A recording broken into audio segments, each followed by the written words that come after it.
I stood frozen as my husband's mistress raised her hand and slapped me across the face, right there in the courthouse hallway. Everyone gasped. My cruel mother-in-law laughed. My husband looked away. They thought I was just a weak gold-digger wife. But what happened next? Nobody saw it coming. When I walked into that courtroom and sat in the judge's seat, their faces turned white with shock. Nobody knew my real identity. This is the most dramatic revenge story you'll hear today.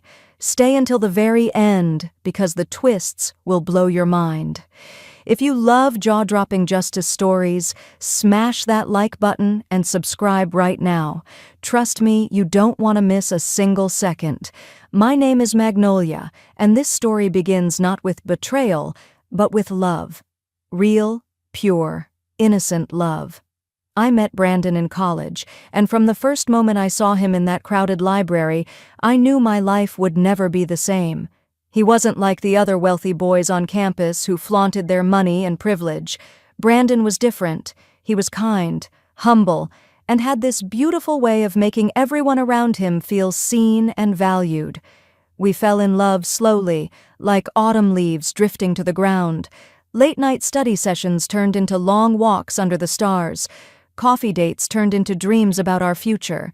He would hold my hand and promise me that nothing would ever come between us.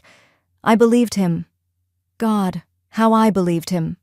What Brandon didn't know, what nobody knew except his late father, was that I wasn't just another college student trying to find my way in the world. By the time I met Brandon, I had already completed law school. I had passed the bar exam with flying colors. I was a qualified judge, one of the youngest in the state to achieve that position. But when I fell in love with Brandon, I made a choice. I decided to step back from my career, to hide my identity, to be just his wife. I know what you're thinking. Why would any woman give up such a powerful position? The truth is, I saw how the world treated powerful women. I saw how men felt intimidated, how relationships crumbled under the weight of ambition and success. I wanted our love to be pure, uncomplicated.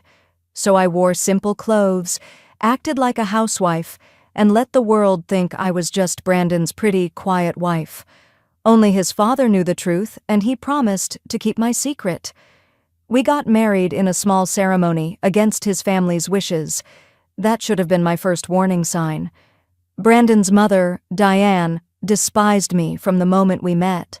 She looked at me like I was dirt on the bottom of her expensive shoes. At our first family dinner, she didn't even try to hide her disgust. She introduced me to her friends as Brandon's little mistake and laughed when she saw the hurt in my eyes. She called me a gold digger, trash, a nobody who had trapped her precious son for his money. Brandon's father, Harold, was no better. He was cold, calculating, and ruthless. He refused to acknowledge me at family business events. He would parade wealthy, sophisticated women in front of Brandon, women from good families, with proper breeding. He made it clear that I would never be good enough for his son, that I was an embarrassment to their legacy. But I endured it all. I smiled through the insults, stayed silent during the humiliations, and held onto Brandon's hand through every storm. Because I loved him. Because I believed that our love was stronger than their hatred. How naive I was. For the first 3 years, Brandon defended me. He stood up to his parents, told them that I was his choice and they needed to respect that. But slowly, like poison seeping into water, their words began to work. I could see it in his eyes, the way he started to look at me. The doubt crept in. The questions formed. Was I really with him for love? Had I trapped him? Was I good enough? Then Diane and Harold made their most strategic move. They hired Cassandra. Cassandra was everything they wanted for Brandon. She came from wealth, had the right connections, wore designer clothes effortlessly, and spoke multiple languages. She was sophisticated, charming, and beautiful in that polished magazine cover way. They hired her as Brandon's executive secretary, but I knew the truth. She was their replacement for me. Diane didn't even try to hide her intentions. She would invite Cassandra to family dinners and seat her next to Brandon. She would praise Cassandra endlessly in front of me, asking why I couldn't be more like her, more refined, more worthy. Harold would arrange business trips that required Brandon and Cassandra to travel together, always finding excuses for why I couldn't come along. I watched my marriage deteriorate day by day. Brandon grew distant. He stopped coming home early. He stopped looking at me the way he used to, with that warmth and tenderness that had once made me feel like the most important person in his world. I tried everything to save us. I cooked his favorite meals, planned romantic evenings, tried to talk to him about what was happening, but it was like trying to hold water in my hands. He was slipping away and I couldn't stop it. Then came the night that shattered everything. I went to the family mansion to surprise Brandon for his birthday. I walked through the grand hallway carrying a homemade cake I had spent hours decorating, and there, in the study, I saw them. Brandon had Cassandra pressed against the bookshelf, kissing her with a passion I hadn't seen in months. My hands went numb. The cake crashed to the floor, but what broke me wasn't just the sight of them together. It was the face I saw in the window's reflection. Diane was standing in the doorway behind me, watching the whole scene with a satisfied smirk on her face. This wasn't an accident. This was orchestrated. This was their plan all along. Brandon pulled away from Cassandra, his face a mixture of guilt and confusion. But he didn't run to me, he didn't apologize, he just stood there and I could see in his eyes that the man I married was gone. The poison had done its work. My husband, my love, my everything, had become a stranger. The next week, Brandon filed for divorce. His lawyers were aggressive and brutal, offering me a minimal settlement that was insulting considering our 8 years of marriage. But I took it all in silence. I hired a simple attorney, played the role of the defeated wife, and let them think they had won. Because I had a plan of my own. What they didn't know was that I had been documenting everything. Every cruel comment from Diane, every manipulative move from Harold, every piece of evidence that showed Cassandra wasn't just a mistress, but was embezzling money from Brandon's company. I had been gathering proof for months, watching, waiting, preparing for the right moment to strike. The divorce hearing was scheduled for a Thursday morning. I woke up that day feeling strangely calm, like a soldier before battle. I put on a simple gray dress, no jewelry, minimal makeup. I wanted to look exactly like they expected me to look, small, defeated, forgettable. When I arrived at the courthouse, they were all there. Diane wore an expensive white pantsuit dripping in pearls. Harold stood beside her in his tailored burgundy tie, looking like he owned the world. Cassandra was there too, wearing a designer dress that probably cost more than most people's monthly rent, covered in diamonds that Brandon had clearly bought for her. And Brandon stood in the middle of them, looking uncomfortable but resigned, like a puppet whose strings had been pulled too tight for too long. They looked at me with such contempt, such superiority. Diane whispered something to Harold and they both laughed. Cassandra linked her arm through Brandon's possessively, making sure I saw. I could feel dozens of eyes on me, people pitying me, judging me, seeing me as just another woman who had lost everything. During the break before the hearing, I walked to the restroom. I needed a moment to center myself, to prepare for what was about to happen. But they followed me. Cassandra, Diane, and Harold cornered me in the hallway outside the courtroom. People walked by, but no one intervened. No one wanted to get involved in someone else's drama. Cassandra stepped forward first, her voice dripping with venom. "You never deserved him. You know that? Brandon needs someone on his level, someone who can match his sophistication and class. You were always just beneath him." Diane joined in, her voice loud enough for everyone nearby to hear. "Finally, we're getting rid of you. You trapped my son, you gold digger, but now you're going to leave with nothing. You were never part of this family. You were never good enough." Harold crossed his arms and looked down at me with pure disgust. "You were always just a leech feeding off my son's success. Women like you make me sick. You have no dignity, no breeding, no worth." I stood there, silent. I didn't defend myself. I didn't argue. I just looked at them with calm, steady eyes, and that silence seemed to enrage Cassandra even more. "Say something," she screamed at me. "Stop acting like you're so innocent. You're pathetic. Brandon loves me now. He's going to marry me. You're nothing, nothing. And then it happened. Cassandra's hand flew through the air and connected with my cheek with a crack that echoed through the hallway. The slap was so hard that my head snapped to the side. Pain exploded across my face. I could taste blood where I had bitten my lip. The hallway went completely silent. Everyone froze. Security cameras overhead captured every second. And do you know what Brandon did? He turned his face away. The man who once promised to protect me, who vowed to stand by my side through everything, looked away while another woman struck me in public. But Diane? Diane laughed, a cruel, triumphant laugh that showed exactly what kind of person she really was. I slowly turned my face back to look at them. I touched my cheek where Cassandra's handprint was burning red. And I smiled, not a defeated smile, but a knowing one. A smile that said, "You have no idea what's about to happen." The bailiff's voice boomed through the hallway. "All rise! Court is now in session. Everyone please enter the courtroom." We all filed in. Diane and Harold sat in the front row, whispering confidently to each other. Cassandra sat beside them, still glowing with the satisfaction of having humiliated me. Brandon sat with his lawyers, his shoulders tense, his face unreadable. I walked past them all and stood near the back, alone. The courtroom was packed. This was a high-profile divorce involving a billionaire, so naturally, people were interested.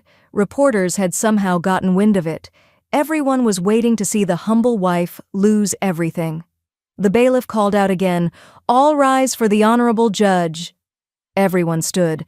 The judge's bench was empty. The door to the chambers remained closed. People started murmuring, confused. The lawyers looked at each other, uncertain. Minutes passed. The tension in the room grew. Then the chamber door opened. I walked out. I walked past the gallery, past Brandon's lawyers, past his shocked family. My simple gray dress had been replaced with the official black robe of a judge. My hair was pulled back professionally. I carried myself with the authority and dignity of someone who had spent a decade serving justice. I walked up the steps to the judge's bench. I sat down in the judge's seat, and I looked out at the courtroom full of people whose faces had gone completely white with shock. The silence was deafening. You could have heard a pin drop. Brandon's mouth was hanging open, his eyes wide with disbelief. Cassandra looked like she had seen a ghost, all the color drained from her face. Harold grabbed the armrest of his seat, his knuckles turning white. And Diane? Diane stumbled backward into her seat, her hand clutching her chest. I let the silence hang in the air for a long moment. Then I spoke, my voice calm, clear, and powerful. "This court is now in session.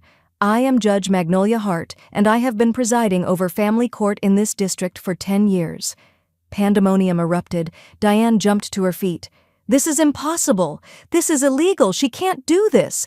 Conflict of interest. Someone stop this." I calmly raised my hand and my bailiff moved forward. "Mrs. Diane, you will sit down and remain quiet, or you will be removed from this courtroom for contempt." She sat down, shaking with rage and disbelief. Brandon finally found his voice. "Magnolia, you're a judge? You've been a judge this whole time? I don't understand." I looked at him, and for the first time in months, I let him see the real me. The strong, powerful woman I had hidden for so long. "Yes, Brandon. I have been a judge for 10 years. I completed law school before we met, passed the bar exam at the top of my class, and was appointed to the bench when I was 28 years old. Your father knew. He was the only one who knew because I asked him to keep my secret." "But why?" Brandon's voice cracked. "Why would you hide this?" "Because I loved you," I said simply. "I wanted our marriage to be about us, not about power or position or who made more money. I wanted you to love me for me, not because I had an impressive career. I took a leave of absence from the bench to be your wife. I sacrificed my career, my identity, everything I had worked for, because I believed in our love." Tears were streaming down Brandon's face now. The realization of what he had thrown away was written all over his face. I continued, my voice stronger now. "However, I want to make something clear. I am not presiding over this divorce case. That would indeed be a conflict of interest. Judge Eleanor will handle the proceedings. But I am here today in my capacity as a judge because there are other matters that need to be addressed. I nodded to my bailiff and he began distributing documents to everyone in the courtroom. While you were all so busy destroying me, humiliating me, and treating me like I was nothing, I was doing what judges do best. I was gathering evidence. Diane's face went from red to pale as she looked at the documents. Mrs. Diane, these documents show that you fabricated photographs claiming I was having an affair. You hired someone to Photoshop images of me with my law school colleague to make it look like I was cheating on your son. You admitted this in a conversation with Harold that was recorded in your own home. I played the audio. Diane's voice came through crystal clear. Once we show him those fake photos, he'll start doubting her. Then we bring in Cassandra, and she'll be gone within a year. Harold's voice responded, "Good. We'll finally have control over him and the company again." The courtroom gasped. Brandon's head dropped into his hands. "Mr. Harold," I continued, "you threatened your son multiple times, telling him you would remove him from the company and cut him off financially if he didn't divorce me. You manipulated business deals to make me look bad in his eyes. You systematically destroyed our marriage for your own gain." More audio played, more damning evidence. Harold slumped in his seat, knowing he was finished. Then I turned my attention to Cassandra, who was now shaking. "Miss Cassandra, you weren't just having an affair with a married man. You were embezzling money from Brandon's company. Over the past 2 years, you've stolen nearly $3 million through fake vendor accounts and falsified expense reports. You weren't just after Brandon's heart. You were after his money." Cassandra's face crumbled. No, that's not. I loved him. I really loved him. I played one more recording." Cassandra's voice, talking to Diane. "I don't love Brandon." "Are you kidding? But he's worth billions, and once I'm his wife, I'll have access to everything. We split it 3 ways just like we planned." Brandon looked up at Cassandra with such betrayal, such pain. Everything he thought he knew was a lie. "And finally," I said, looking directly at Cassandra, "there's the matter of what happened 30 minutes ago in the hallway. You physically assaulted me in a courthouse, in front of witnesses, and it was captured on security cameras. That's assault and battery, and it happened in a government building." Security footage played on the courtroom screens. Everyone watched as Cassandra slapped me, as Diane laughed, as Brandon turned away. I stood up from the judge's bench and stepped down. As I said, I'm not presiding over the divorce. But I am filing charges against Miss Cassandra for assault, and I'm submitting this evidence to the district attorney's office for investigation into the fraud and embezzlement charges against all 3 of you. Judge Eleanor entered through the side door. She was a stern woman in her 60s, known for her fairness and her intolerance for manipulation. I handed her all the files and took my seat in the back of the courtroom. Now I was just Magnolia again, watching as justice finally unfolded. Judge Eleanor reviewed the evidence quickly. Her face grew harder with each page. Finally, she looked up. "Based on the evidence presented, this court finds that Mrs. Magnolia was subjected to systematic abuse, manipulation, and assault. The divorce will proceed, but the settlement terms are hereby revised. Mrs. Magnolia is awarded 70% of all marital assets, including properties, investments, and business holdings. Mr. Brandon, your prenuptial agreement is void due to fraud on the part of your family members." Brandon didn't argue. He just nodded, broken. "Furthermore," Judge Eleanor continued, "Miss Cassandra, you are hereby remanded into custody on charges of embezzlement and assault. Bailiff, take her into custody." Cassandra screamed as the bailiffs approached her. Brandon, help me. Tell them it's not true. You love me, remember? You said you loved me." Brandon didn't even look at her. "Mr. Harold and Mrs. Diane, you are both under investigation for conspiracy to commit fraud. Restraining orders are being issued against you, preventing you from contacting Mrs. Magnolia. This court is adjourned." The gavel struck, and it was over. Diane was escorted out, screaming about lawyers and justice. Harold followed silently, his empire crumbling around him. Cassandra was led away in handcuffs, still crying and shouting. The reporters rushed out to file their stories. The spectators whispered and stared, and Brandon sat alone in the emptying courtroom. I gathered my things and prepared to leave, but he stood up and walked toward me. His face was destroyed, tears streaming down his cheeks.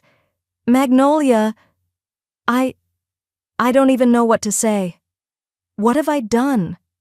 I looked at the man I once loved more than anything in the world. "You chose to believe their poison instead of trusting in our love. You watched another woman slap me and did nothing. You threw away 8 years for people who only wanted to use you." "I know," he whispered. "I was weak. I was stupid. They got inside my head and I let them. But I loved you. I still love you. Please, isn't there any way?" "No," I said firmly. "The man I loved would never have let things go this far. That man died the day you decided everyone else's opinion mattered more than our marriage. I gave up everything for you, Brandon. My career, my identity, my power, and you gave me up for nothing." "I'm so sorry," he sobbed. "I'm so sorry." "I know you are," I said quietly, "but sorry doesn't undo the damage. Sorry doesn't erase the humiliation. Sorry doesn't bring back the woman who believed in fairy tales and true love." I walked toward the door, my heels echoing in the empty courtroom. "Magnolia," he called after me. "Please, tell me what I can do. Tell me how to fix this." I paused at the door and looked back at him one last time. "You can let me go. You can let me be the person I was always meant to be. And you can learn that love without respect is nothing at all." Then I walked out of that courthouse with my head held high, leaving behind the ashes of who I used to be. 6 months have passed since that day. I returned to my position on the bench full-time, and I've never felt more alive, more myself, more powerful. I specialize in family court, protecting women and children from exactly the kind of manipulation and abuse I endured. My story went viral. The judge who hid her identity for love and reclaimed it through justice. I've been invited to speak at law schools, women's conferences, and advocacy groups. Brandon lost everything. His company suffered massive losses when the fraud investigation revealed years of mismanagement by his parents. Cassandra is serving a 5-year sentence for embezzlement. Diane and Harold are facing multiple criminal charges and have been ostracized from their social circles. Their empire of cruelty collapsed. Brandon tried to reach out several times, letters, flowers, messages through mutual friends. Each time, I sent them back unopened. Some bridges, once burned, can never be rebuilt. I won't lie and say I don't think about him sometimes. I do. I think about the boy I met in that library, the one with kind eyes and gentle hands. But that boy is gone, replaced by a man who learned the hardest lesson of his life too late. People ask me if I regret hiding my career, if I regret loving him so completely. The truth? I don't regret the love. I regret that he wasn't strong enough to protect it, but I don't regret the journey because it led me back to myself. That slap Cassandra gave me in the courthouse hallway? It was the wake-up call I didn't know I needed. It was the final push that forced me to stop hiding, to stop making myself smaller for people who would never appreciate the sacrifice. That slap was the beginning of me reclaiming every piece of myself I had given away. I am Judge Magnolia Hart. I am powerful. I am respected. I am whole. And I will never again hide who I am for anyone. They thought I was weak. They thought I was nothing. But I was always the one holding the gavel. If this story gave you chills, hit that like button hard and subscribe for more powerful revenge stories. Comment below. Justice served if you think I did the right thing. Remember, never underestimate a silent woman. She might just be a judge. Thank you for watching, and I'll see you in the next explosive story.